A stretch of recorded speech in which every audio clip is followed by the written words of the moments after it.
আপনি একটা এমআরআই করেছেন, তো এমআরআইতে কি পেলেন আপনি পেশেন্টকে জানাবেন না? একটা পেশেন্ট টাকা খরচ করে পরীক্ষা করলো, আপনি পরীক্ষার রেজাল্ট দিচ্ছেন না, কি পেলেন বললেন না, এটা হচ্ছে একটা অপরাধ। সাধারণত প্যাথোলজি টেস্ট কিন্তু রোগীরা নিজেরাই পড়ে নেয়। দেখবেন যে আপনি একটা সুগার টেস্ট দিয়েছেন, আপনারা দেখানোর আগে রোগী নিয়ে দেখে নেয় কত হয়েছে তার সুগার, 5 না 10, সে নিজেই বুঝে যায় যে তার ডায়াবেটিস বেশি না কম, কোলেস্ট্রল বেশি না কম সে নিজেই বুঝে যায়, অন্য পরীক্ষা পজিটিভ না নেগেটিভ সে নিজেই বুঝে যায়, তারপরে ডাক্তারের কাছে এসে রিপোর্টটা জমা দেয়।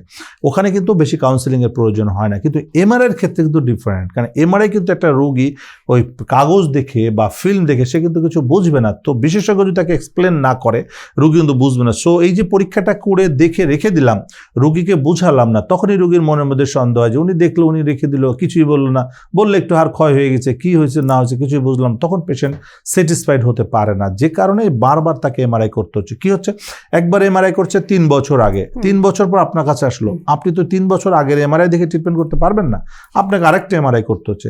আপনাকে দেখানোর পর আপনিও বললেন না, সে ঘুরে বেড়াচ্ছে, 5 বছর পর ব্যথা আরও বেড়ে গেল, 5 বছর পর আরেকজনের কাছে যাচ্ছে, সে তো আরেকটা এমআরআই করবে, কারণ ওই 5 বছর আগের এমআরআই দিয়ে তো ট্রিটমেন্ট হবে না, তাকে লেটেস্ট কন্ডিশনটা দেখতে হবে। সো আমরা যেটা বলি, আমাদের এসপি হসপিটালের জীবনে একবার এমআরআই করা লাগবে, দ্বিতীয়বার কোনো প্রয়োজন নাই যদি কোনো দুর্ঘটনা না ঘটে। কারণ আমরা একটা এমআরআই করছি, এমআরআই করে এক্সপ্লেন করছি কি কি প্রবলেম আছে, দেন ট্রিটমেন্ট করছি, রোগীকে সুস্থ করে দিচ্ছি, যতদিন সে সুস্থ থাকবে আর দ্বিতীয়বার এমআরআই কোনো প্রয়োজন নেই। এসপি হাসপাতাল, আন্তর্জাতিক মানের পূর্ণাঙ্গ ব্যথা নিরাময় হাসপাতাল।